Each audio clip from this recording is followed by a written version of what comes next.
Bom dia, irmãos. Pai do Senhor. A gente hoje nós prosseguiremos hoje na série de sermões baseados nos salmos de peregrinação, nos salmos de romagem.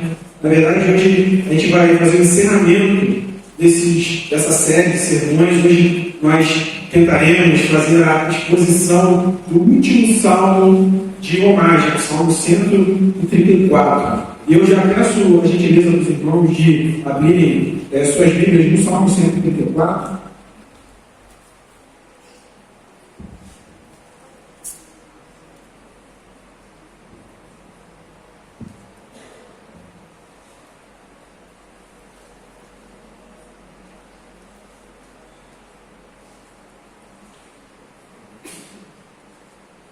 Salmo 134. Venham, bendigam ao Senhor, todos vocês, servos do Senhor, que de noite servem na casa do Senhor. Levantem as mãos em direção ao santuário e bendigam ao Senhor. De Sião, os abençoe o Senhor, que fez os céus e a terra. Esse é um salmo relativamente pequeno em relação aos outros salmos de peregrinação, mas é um salmo que traz uma série de verdades importantíssimas, preciosas para nós. O salmista aqui traz para a gente fundamentos importantes para a nossa adoração a Deus. O reverendo Fábio Henrique de Jesus, comentando esse salmo, ele vai dizer o seguinte, vou pedir para os irmãos acompanharem comigo. O salmo de número 120 começa falando do sofrimento, de angústia, porque o salmista está vivendo no meio de ímpios, de pessoas que não amam a Deus. Imagine então essa caminhada se dando com essa multidão de peregrinos, indo para Jerusalém, cantando louvores a Deus, expressando a sua angústia, medo e sofrimento, mas ao mesmo tempo expressando confiança, esperança e fé em Deus. Então, chegamos no Salmo 134. E agora, o salmista está diante de gente que ama a Deus e podendo encorajar essas pessoas e exortando aqueles que serviam a Deus para que eles pudessem bendizer ao Senhor, nosso Deus. O primeiro salmo, portanto, começa mostrando o sofrimento e este último salmo termina com um chamado ao louvor. Esse contexto que norteia esse salmo.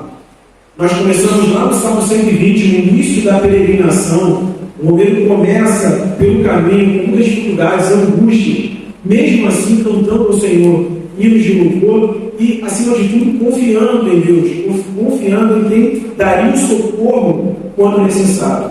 O salmista, o peregrino, faz todo o percurso até Jerusalém, entoando esses salmos. E, enfim, chegando em Jerusalém, chegando na cidade santa, ele declara esse Salmo 134. E é dentro desse contexto que esse Salmo é composto.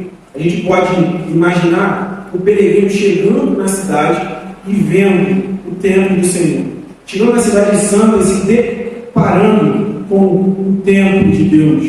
E vendo também os servos do Senhor que serviam no templo, os levitas e os sacerdotes, servindo. Eles conseguem contemplar esses trabalhadores fazendo o ofício deles no templo. A maioria dos comentaristas que falam sobre esse texto, eles vão dizer que esse salmo se trata de um diálogo. Um diálogo basicamente dividido em duas partes. A primeira parte vai do versículo 1 ao versículo 2, onde o peregrino que chega na cidade e se depara com o templo, ele declama essas palavras aos servos do Senhor que serviam no templo, os sacerdotes e levitas. Então, o verso 1 e 2 é o peregrino falando para eles: olha, bendigam ao Senhor, vocês que servem na casa do Senhor.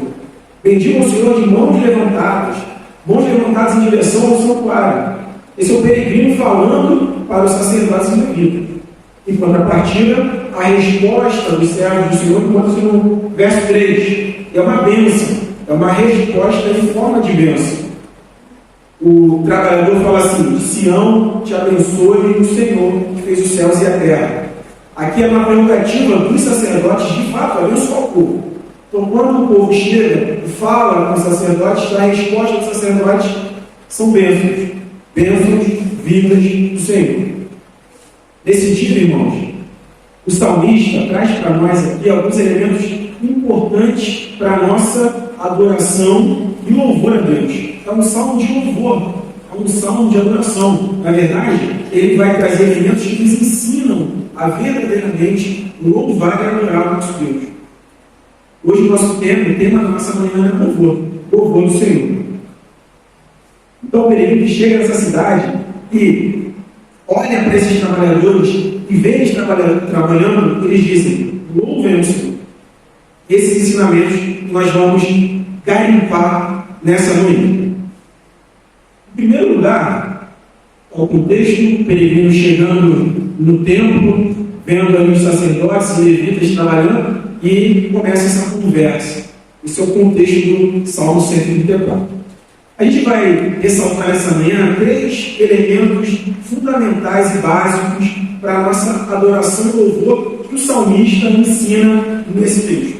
Quais elementos, que elementos nós podemos extrair desse texto relacionados ao louvor e adoração a Deus? O primeiro deles o salmista nos chama a ter um louvor incessante, um louvor que nunca acaba. O peregrino chegava na cidade, chegava diante do templo e ele se deparava, ele visualizava o seguinte cenário. De dia, os sacerdotes e os levitas ofereciam sacrifício. Era uma espécie de grande açougue. Com todo respeito, todo carinho que a gente tem aos elementos do templo e a tudo que eles significaram e apontaram, era como se fosse um grande açougue onde muitos animais estavam mortos. Os irmãos podem imaginar que chegar um peregrino com sua ovelha, com seu bezerro, um carneiro, para ser sacrificado, e o sacerdote matava esse animal, e não só matava, pegava o sangue, aspergia, jogava no altar e depois queimava. Então, além dele matar, ele assava esse animal. Então, o trabalho era bem árduo durante o dia.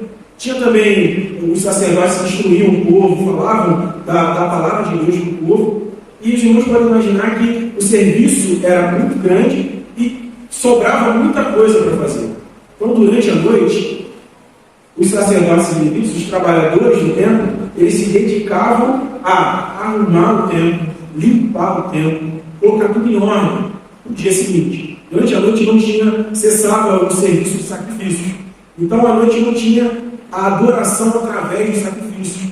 Não era diretamente relacionada a isso. Os trabalhadores do turno da noite não faziam exatamente o sacrifício, mas trabalhavam para que no dia seguinte os sacrifícios pudessem ser retomados. Então, um trabalho árduo, um trabalho de limpeza, um trabalho em que os levitas e sacerdotes tinham que manter as luzes acesas, tinham que manter o fogo do altar sempre aceso, tinham que manter tudo que era ofertado, que os peregrinos também traziam oferta, tinha que manter tudo seguro, para não acontecer nenhum roubo, nada de ruim acontecesse. Então, a gente protegia o templo além disso. Então, os irmãos podem imaginar que era um trabalho árduo, laborioso e, vamos dizer, ordinário. Um trabalho corriqueiro, uma coisa que não estava relacionada diretamente com o sacrifício. Nesse contexto, visualizando isso, o peregrino olha, o salmista olha para esses trabalhadores do turno da noite e diz o seguinte: ei, mesmo vocês que estão trabalhando, fazendo esse serviço difícil durante a noite, ainda assim, continuem a louvar e adorar o nosso Deus. Bendigam o Senhor, mesmo trabalhando durante a noite, mesmo com sono, cansados, ou fazendo serviços não diretamente relacionados ao sacrifício, mas esses serviços também devem render louvores e glórias ao nosso Deus. Esse é o grande chamamento do salmista nessa manhã. Muitas vezes, irmãos, nós, no serviço da igreja, e há muita coisa a fazer na igreja, muitas oportunidades que o Evangelho nos fornece na nossa vida, não somente na igreja, na nossa vida cotidiana, nós nos deparamos com esse serviço e começamos a fazê-lo de maneira mecânica. Ou fazemos simplesmente porque temos que fazer, ou fazemos porque alguém está vendo, ou porque alguém mandou, o pastor está vendo, ou simplesmente somente porque alguém está precisando. Não, irmão. Nessa manhã o salmista nos conclama a, mesmo nesses serviços, adorem a Deus através do serviço. E que esses serviços de adoração expressem, levem e nos levem a glorificarmos e bendizermos o nome do Senhor. Nesse salmo, o salmista usa a expressão bendizer ao Senhor em forma de louvor. Bendizer é louvar, elogiar a Deus, louvá-lo. É isso que ele fala. Em todo serviço que você estiver fazendo, seja especificamente na igreja ou fora da igreja, no reino ou fora do reino, que seja um serviço de louvor e adoração ao nosso Deus. Em primeiro lugar, esse elemento que o salmista nos chama a atenção. Que o nosso louvor seja incessante no sentido de nos acompanhar em toda a nossa vida. Onde estivermos, seja o que estivermos fazendo, façamos para a glória de Deus e que isso expresse o nosso louvor e a nossa adoração a Deus. Em segundo lugar, irmãos, o salmista nos chama a um louvor que vem do coração. É interessante que no verso 2, acompanhe comigo novamente o verso 2. Levantem as mãos em direção ao santuário e bendigam ao Senhor. O salmista, ele chama a atenção para dois movimentos, basicamente. O primeiro movimento é o de levantar as mãos. E o segundo é não somente levantar as mãos em direção ao santuário. Mas o que ele está especificamente querendo dizer com isso? Por que ele pede ou ele conclama aos trabalhadores e servos do templo a levantarem as mãos enquanto louvam e adoram a Deus? A gente vai lançar mão de alguns textos bíblicos que esclarecem um pouco mais o que quer dizer com esse levantar as mãos. Esses textos estão em Salmos também. Os irmãos podem me acompanhar. É o Salmo 28, o verso 2. Olha o que o salmista diz em Salmo. Ouve as minhas súplicas quando clamo a ti por socorro, quando ergo as mãos para o teu lugar santíssimo. Também no Salmo 141, verso 2. Seja a minha oração como incenso diante de ti, e o levantar das minhas mãos como oferta da tarde. Aqui, irmãos, o salmista nos chama a lembrarmos da nossa atitude enquanto oramos. Ele faz referência ao levantar as mãos para que os servos do Senhor lembrem. Quando vocês oram, vocês levantam as mãos em direção a Deus, declarando que somente Ele é digno, que Ele está acima de vocês. Que esse louvor sincero venha, a partir disso, de uma consciência de que Deus está acima de vocês, Deus está acima de nós, e que nós estamos aqui embaixo, dependemos dele, precisamos dele para todas as coisas. Esse é um sentimento muito presente na sincera oração. E esses dois textos trazem isso. O salmista aqui está orando, clamando a Deus e erguendo as mãos. Irmãos, aqui o erguer as mãos, tanto nesses salmos quanto no Salmo 134, é um indicativo de expressão do que está dentro do coração, do sincero louvor que entende que Deus está acima de todas as coisas, acima de nós, e que Ele pode tudo e que nós não podemos nada, e que dependemos plenamente dele. Que esse sentimento da oração de dependência, de que Deus está acima de tudo, permeie o nosso louvor. Afinal de contas, quando oramos, também louvamos a Deus.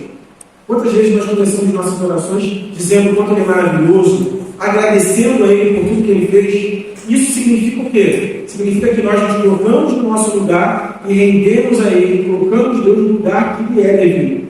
Esse sentimento deve mudar a nossa oração. E quando levantarmos as nossas mãos, não seja nada além da expressão do nosso coração, da sincera adoração do nosso coração, e dizer, dependemos do Senhor, o Senhor está acima de nós, elevamos os nossos corações ao Senhor. Que o nosso louvor tem esse sentimento. E um louvor sincero, um louvor que vem do coração, ele basicamente, inevitavelmente reconhece isso. Que Deus está acima de todas as coisas e que nós somos dependentes, totalmente dependentes dele. Queridos, eu queria me ater a um detalhe importante. O fato de nós louvarmos a Deus e não levantarmos as mãos não significa que não estamos de fato louvando a Ele, que nosso louvor não é sincero. A questão aqui não é levantar as mãos em si. A questão é, se você está levantando as suas mãos, de fato, as suas mãos, levantar as suas mãos, expresse um real sentimento no seu coração. Pode ter certeza, irmãos, quem canta com a mão abaixada, mão levantada, quem se prostra, isso não faz o seu louvor mais ou menos aceitável a Deus. O que vai fazer a sua adoração chegar no trono da glória do nosso Pai é que o seu coração seja sincero. E aí, quando o seu louvor for sincero, de fato, fluir no seu coração, esse reconhecimento que Deus está acima de nós, que dependemos dele, pode ou não resultar em atitudes físicas. Às vezes nós achamos que precisamos, de fato, expressar fisicamente o que estamos sentindo. Não necessariamente. Se o irmão tem vontade de levantar as mãos enquanto louva a Deus, enquanto adora, e esse levantar de mãos for o reconhecimento de que Deus está acima de tudo, de todos, que levantar as mãos seja feito. Mas também, se não tiver vontade, não tem problema. A questão não é essa. A questão é, adore a Deus com todo o coração e com toda a sinceridade, a ponto de você querer levantar as mãos para declarar: Deus está acima de tudo, de todos. É importante a gente olhar também e ver que o salmista, ele não conclama os servos do Senhor a simplesmente levantarem as mãos. Só para, eu estou aqui, estou adorando a Deus. Não é isso. Ele fala o seguinte: levantem as mãos em direção ao santuário. O santuário, vou botar aqui, o santuário onde ficava a Arca da Aliança. A Arca da Aliança, nós já vimos em exposições passadas, ela simbolizava a presença de Deus. Então, quando o salmista fala, levantem as mãos em direção ao santuário, ou ao lugar santíssimo, ele está falando assim: olha, quando vocês levantarem as suas mãos, que seja o levantar de mãos para Deus, em direção a Deus, e declarando que somente Ele merece a adoração. Que não seja um levantar de mãos hipócrita, para o irmão olhar e ver: caramba, olha que coração quebrantado, olha que coisa linda. De fato, as pessoas vão olhar e vão reconhecer isso, a nossa adoração sincera, mas que no nosso coração não seja esse o objetivo. Seja um levantar de mãos em direção a Deus, que o nosso coração aponte para Deus e declare: somente o Senhor merece toda a adoração, todo louvor. Isso só é gerado em nós, e essa adoração sincera e genuína só é gerada em nós quando reconhecemos isso. Que é a esse sentimento, a esse contexto que o salmista nos chama. O apóstolo Paulo, lá em Efésios 5,19, ele vai dizer o seguinte: os irmãos não precisam abrir, eu vou ler aqui, os irmãos acompanham comigo. Falando sobre louvor e adoração, falando aos irmãos, Paulo fala assim: falando entre vós em salmos e hinos e cânticos espirituais, cantando e salmodiando ao Senhor no vosso coração. O apóstolo Paulo aqui, ele faz uma apologia a louvarmos a Deus, a cantarmos, a salmodiarmos ao nosso Deus e entre os irmãos, mas que, acima de tudo, cantemos e salmodiemos ao Senhor com o nosso coração.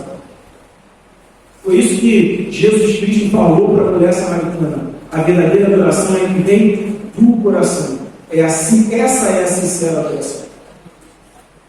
Isso pode ou não resultar em expressões físicas, mas que, acima de tudo, o nosso coração seja sincero no adorar ao nosso Deus. Em terceiro lugar, o salmista, ele aponta para nós um louvor ao único que é divino.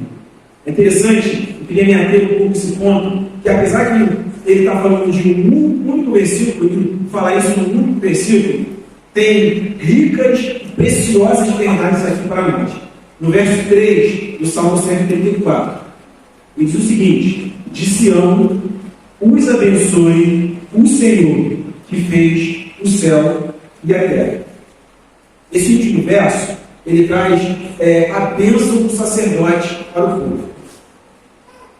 A prerrogativa de abençoar o povo era dos sacerdotes. Mas até na bênção que os sacerdotes transmitiam para o povo, alguns elementos são bem importantes para nós, interessantes para que possamos permear o nosso louvor, que o nosso louvor possa visualizar esses elementos. São basicamente 3 elementos. O primeiro deles é: o salmista chama a atenção para uma bênção vinda do Deus da aliança. Ele fala assim: de Sião os abençoe o Senhor. Essa expressão de Sião, ela faz necessariamente referência à aliança de Deus com o povo. Quando o peregrino, chegando à cidade, ouve essa bênção, o sacerdote falando de Sião, o Senhor te abençoe, ele vai lembrar assim: de Sião é porque Deus, o nosso Senhor, tem uma aliança conosco. Ele fez uma aliança com os nossos antepassados. E ele não muda, ele é imutável. Então Deus que vai nos abençoar, é o Deus que fez uma aliança e vai cumprir essa aliança. A menção de Sião faz está necessariamente relacionada a isso. Ao Deus que faz a aliança e tem poder para cumprir essa aliança. E não vai mudar, é imutável. Ele é imutável e não vai deixar de cumprir o que ele prometeu. Essa expressão faz o peregrino lembrar disso. De Sião, o Deus da aliança, que vai me abençoar. Isso para nós é riquíssimo e maravilhoso, que quando lembramos da aliança que Deus fez com o seu povo, nós lembramos de Cristo. Aqui nós temos um apontamento direto para o Evangelho de Jesus Cristo. Quando ouvimos de Sião, o Senhor te abençoe, o Deus da aliança te abençoe, lembramos da aliança que Deus fez de redimir o seu povo. Lembramos da cruz e assim louvamos ao nosso Deus. Em Romanos 11, o apóstolo Paulo, fazendo menção a um texto do Antigo Testamento, ele vai dizer assim, Romanos 11, 26: assim, todo Israel será salvo, como está escrito: virá de Sião o Redentor, que desviará de Jacó a impiedade. E esta é a minha aliança com eles, quando eu remover os pecados deles. Deus fez uma aliança. Ele prometeu que removeria os pecados do seu povo. E ele cumpriu essa aliança. Em Jesus Cristo, nosso Redentor, essa aliança foi cumprida. Os nossos pecados foram, enfim, redimidos. Nós fomos lavados dos nossos pecados. E quando olhamos para essa aliança, olhamos para essa promessa cumprida em Jesus Cristo, podemos louvá-lo e engrandecê-lo. Ele é o único digno de receber nossa oração, porque ele fez uma aliança de nos redimir. E em Cristo, ele cumpre essa aliança. Glória a Deus. É maravilhoso podermos olhar para trás e ver na morte de Jesus Cristo um motivo grandioso de louvarmos a Deus. Esse salmo nos lembra disso e nos aponta. Um pequeno apontamento, mas que nos faz olhar para a cruz de Cristo e louvar a Deus. Que o nosso louvor nunca esqueça disso, que a nossa adoração nunca esqueça disso, que Deus é digno de receber a adoração por meio de seu Filho Jesus, que morreu por nós. O Evangelho que nos salva, o Evangelho que nos liberta, devemos e podemos sempre louvar, adorar o nosso Deus por conta disso. Em segundo lugar, esse último verso, o salmista também nos chama a atenção a louvar um Deus que é digno, porque ele é abençoador. Irmãos, nós já ouvimos aqui outras vezes, e é algo que eu gosto muito de lembrar. O maior interessado em abençoar o povo de Deus é o próprio Deus. Deus é o maior interessado em nos abençoar, irmãos. Ele é abençoador, ele cuida de nós. Muitas vezes a gente duvida disso. A gente duvida de que Deus quer nos abençoar. Que ele pode nos abençoar, eu acredito que ninguém duvide disso. Mas algumas vezes nós duvidamos de que ele queira nos abençoar. Será que Deus de fato quer abençoar? Será que, apesar de sofrimento todo, e a vida do cristão, irmãos, é marcada por isso? Assim como o peregrino saía lá da cidade dele, em meio a angústias e sofrimentos, e passando por milhares de situações em que ele tinha que olhar para o céu e falar: meu Deus, me ajude. Sofrimentos, angústias, expectativas. A vida do cristão também é assim. A nossa peregrinação, a nossa jornada, nós temos sofrimentos, nós temos problemas. E às vezes esses problemas, essas situações, nos fazem duvidar se Deus de fato quer nos abençoar. Mas o salmista chama a atenção, não, ele é abençoador. Você pode não entender, mas ele está te abençoando, ele te abençoa. E interessante que o sacerdote, quando abençoava o povo, ele falou assim, de Sião, o Senhor te abençoa.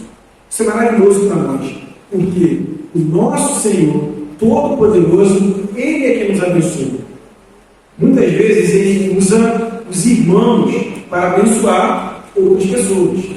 Via de regra, é assim que Ele faz. Ele nos usa para que a bênção dele chegue a outras pessoas.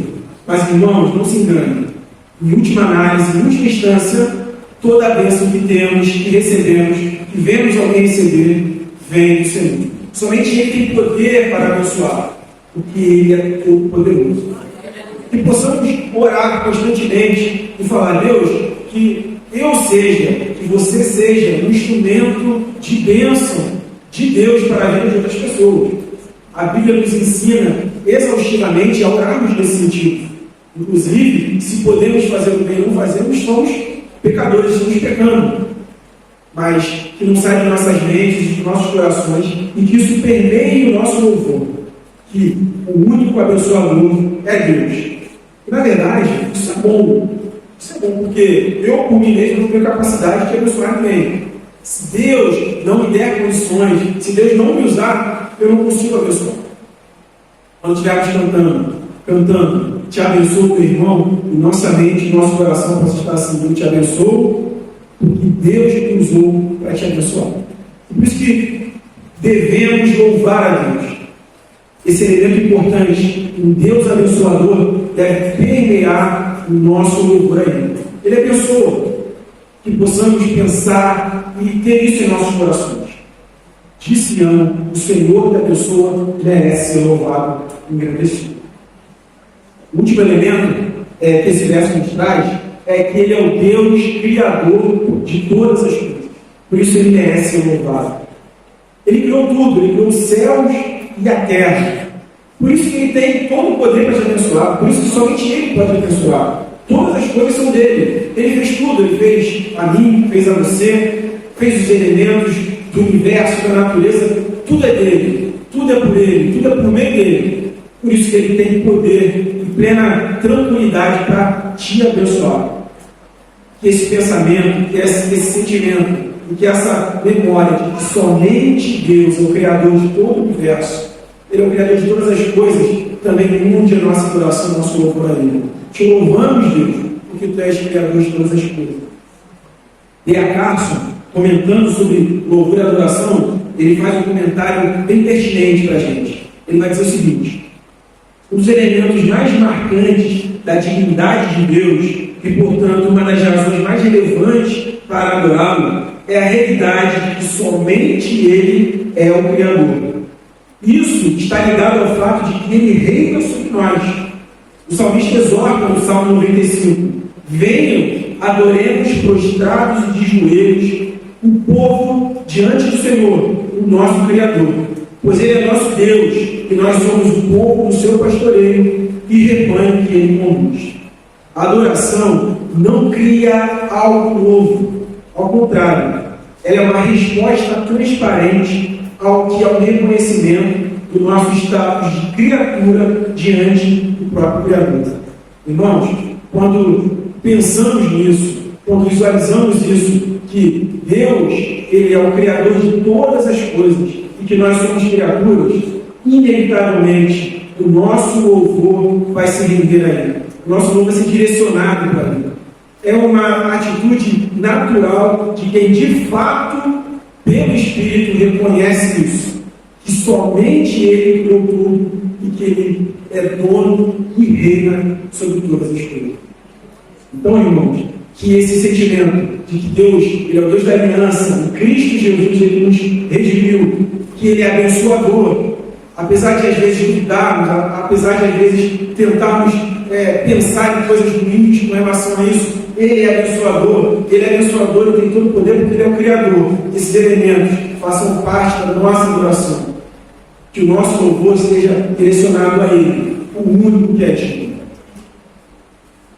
Queridos, permitam-me tomar mais um pouco do tempo dos irmãos e fazer algumas aplicações com relação a esse texto maravilhoso. Em primeiro lugar, esse texto nos mostra que hoje o texto nos mostra que nós somos os que servem na casa do Senhor. A gente pode ler um texto desse e pensar assim: não, o salmista está falando aqui para o sacerdote levita. E tem uma notícia que eu acho que alguns já sabem aqui. Hoje não existe mais sacerdote levita. Não naquele sentido. Não com os mesmos atributos e atribuições que os sacerdotes e levitas tinham no templo. Apesar de às vezes chamarmos músicos de levita, eu já fui chamado de levita em alguns lugares aí. Eu não sou levita, os músicos não são levitas.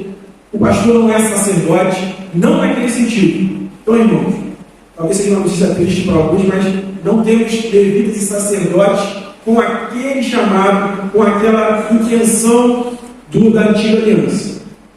Mas, hoje, a palavra de Deus, o texto bíblico, nos chama a atenção de que nós somos os servos do Senhor. Nós somos os que servem na casa do Senhor. O apóstolo Pedro vai dizer assim, lá em 1 Pedro 2:5, primeira carta de Pedro, capítulo 2, verso 5. Qual que ele fala a respeito de nós, igreja? Também vós mesmos, como pedras que vivem, sois edificados casa espiritual para seres sacerdócio santo, a fim de ofereceres sacrifícios espirituais agradáveis a Deus, por intermédio de Jesus Cristo. O apóstolo Pedro aqui, ele lança a mão de elementos do passado, elementos da cultura judaica, dados por Deus, como o sacerdócio, o sacrifício, para dizer: hoje, vocês são esse sacerdócio santo. Hoje, vocês oferecem esses sacrifícios espirituais. A palavra de Deus, o texto bíblico também nos aponta que em Cristo, em Jesus Cristo, todos aqueles elementos do templo foram satisfeitos. Jesus é o templo de Deus. Jesus, ele é o sumo sacerdote. Jesus também é um sacrifício. Ele mesmo doou a vida dele em sacrifício. Por associação, nós também somos chamados sacerdócio de Deus. Não porque somos sacerdotes, vamos ir lá matar o bichinho e oferecer, não. Porque hoje nós oferecemos sacrifícios espirituais ao nosso Deus. Esse sacrifício espiritual é o nosso coração. É a nossa vida, é o nosso serviço diário e contínuo a Deus. A adoração a Deus, quando ela é bem compreendida, quando o louvor a Deus, ele é bem entendido pelo nosso coração e de fato executamos isso sinceramente, de todo o coração, ele molda o nosso modo de viver. E é nesse sentido que oferecemos sacrifícios espirituais a Deus. Quando nos concentramos em Deus, o quanto Ele é grande, abençoador, criador, o quanto Ele fez por nós, tudo que Ele é, olhamos para isso e o nosso sentimento de adoração vai mudar a nossa forma de viver a nossa vida. Em contrapartida, a nossa vida moldará a nossa forma de adorar. Uma coisa está diretamente ligada a outra. Quando adoramos a Deus de verdade, isso muda o nosso modo de viver, o nosso modo de operar as coisas. E quando estamos realizando a nossa vida, não somente na igreja, mas na nossa vida cotidiana, e essa vida adora a Deus, ela molda a nossa forma de adorar a Deus. Por isso, nesse sentido, somos sacerdotes. Somos sacerdotes porque oferecemos todo dia, a cada instante, devemos oferecer todo instante a nossa vida em adoração e como sacrifício a Deus. O apóstolo Paulo, lá em Romanos 11, traz ali um finalzinho de um tratado teológico que Paulo faz.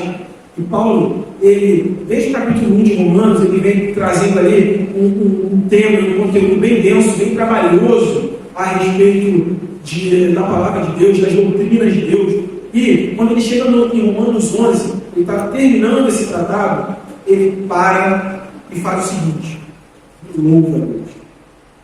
Ele diz o seguinte, lá em Romanos 11:33: ó profundidade da riqueza, da sabedoria e do conhecimento de Deus! Quão insondáveis são os seus juízos e inescrutáveis os seus caminhos!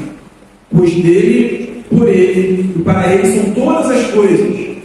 A Ele seja a glória para sempre. Amém.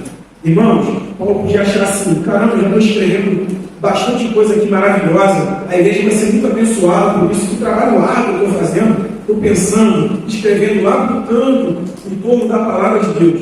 Mas espera aí, esse serviço, esse trabalho que eu estou fazendo deve resultar em adoração a Deus. Aí ele para no verso 33 e louva a Deus. Somente a Ele a glória e o louvor. Que o nosso serviço, a nossa vida, por mais laboriosa que seja, por mais difícil que seja, por mais importante que seja, de fato resultem sempre em louvor e adoração. Hoje, irmãos, eu e você somos os servos do Senhor que oferecem sacrifícios a Deus com a nossa vida, a todo instante. O nosso serviço na igreja, o nosso serviço aos irmãos e o nosso serviço ao mundo, serviço às outras pessoas, evangelizando, pregando a palavra, ajudando quem precisa. Que isso, em última instância, em última análise, o nosso coração adora a Deus. Não faz sentido a gente fazer qualquer coisa na vida se isso não adorar a Deus. Pode ser até benéfico para alguém, pode ajudar alguém, mas se não for para adorar a Deus, não faz sentido. Se não for para glorificar a Deus, não faz sentido. Que a nossa vida seja assim. Que a exemplo de Paulo, paremos e pensemos. Não. Todo esse serviço, todo esse trabalho é para a glória, e a Ele seja a glória para sempre.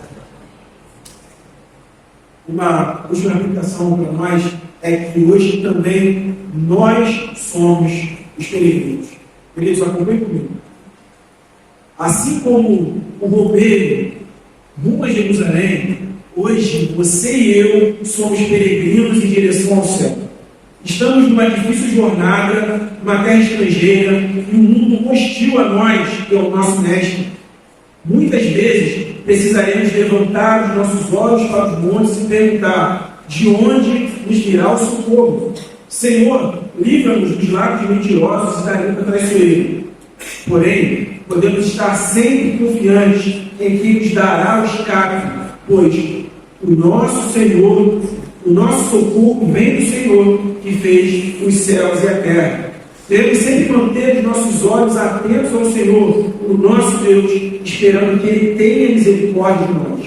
Porque sabemos que se o Senhor não vigiar a cidade, será inútil a sentinela montar guarda. Em nosso coração também temos a certeza que os que confiam no Senhor são como os montes de Sião, que não se pode abalar, mas permanecem para sempre. No caminho também não faltarão bons momentos, pois poderemos nos alegrar quando nos disserem: vamos à casa do Senhor. Lá descobriremos que não estamos sozinhos. Essa viagem é compartilhada com muitos outros peregrinos e irmãos que tornam a caminhada bem menos difícil, pois é muito bom e agradável quando os irmãos vivem em união. Nossa esperança em Deus sempre será fortalecida quando nos lembrarmos de coisas grandiosas o Senhor fez por nós. Por isso estamos alegres.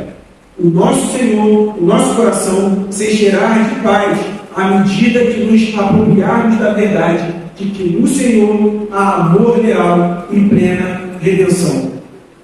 Mas essa jornada um dia terminará, e quando finalmente, pela graça de Deus revelada em Cristo Jesus, estivermos diante do nosso Senhor na Nova Jerusalém Celestial, poderemos, enfim, de mãos levantadas, sem mais medos, angústia, choro e dor, eternamente louvar e bendizer ao Senhor, Criador dos céus e da terra. Amém?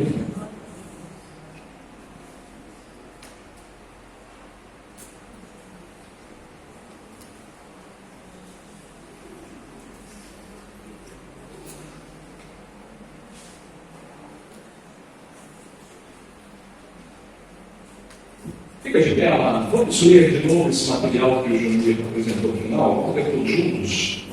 Essa é uma boa maneira da gente encerrar essa série. Você vê que ele fez reportes de vários dos textos e mostrou como é que essa linha de raciocínio dos salmos de peregrinação nos ajuda na nossa caminhada E, portanto, estamos nos despedindo dessa série de exposições.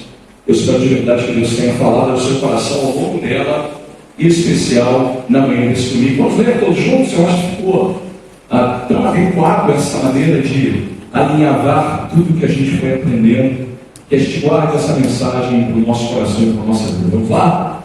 Assim como no meio rumo a Jerusalém, hoje você e eu somos peregrinos em direção ao céu.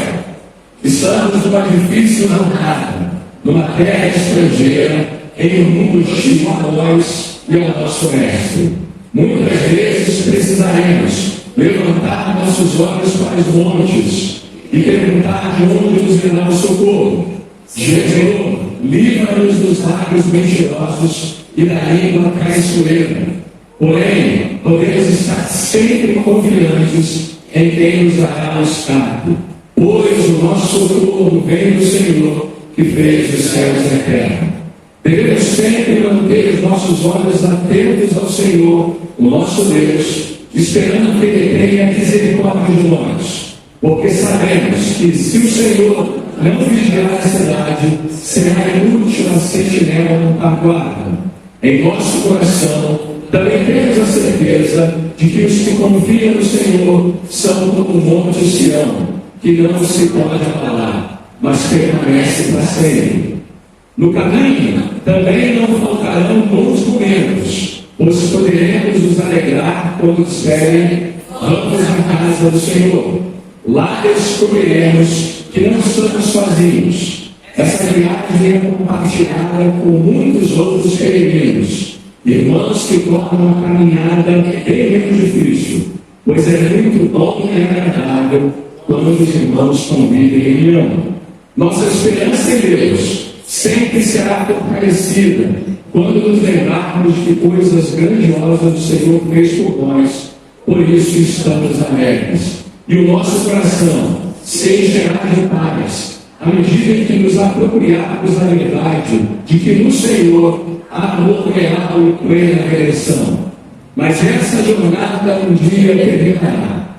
E quando finalmente, pela graça de Deus, revelada em Cristo Jesus, estivermos diante do nosso Senhor, na nova Jerusalém celestial, poderemos, enfim, de mãos levantadas, sem mais medo, angústia, choro, dor, eternamente louvar e bendizer ao Senhor, Criador do céu e da terra. Louvado seja o nome do Senhor, amados. Jovila, além de bom pregador, é um poeta, não é isso? Deus abençoe.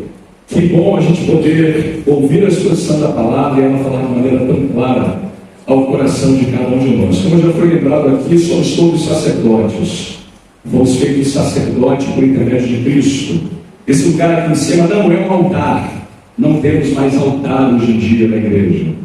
Esse culto aqui não representa um lugar mais santo do que é embaixo. É tudo igual. Aqui é só um pouco mais elevado para você ver a gente um pouco melhor. Lembra que nós não temos mais esses elementos que foram cumpridos plenamente em Cristo. A gente não tem mais levita, naquele sentido do Antigo Testamento. A gente agora tem acesso pelo novo e vivo caminho, inaugurado pelo sumo sacerdote, o Senhor Jesus Cristo.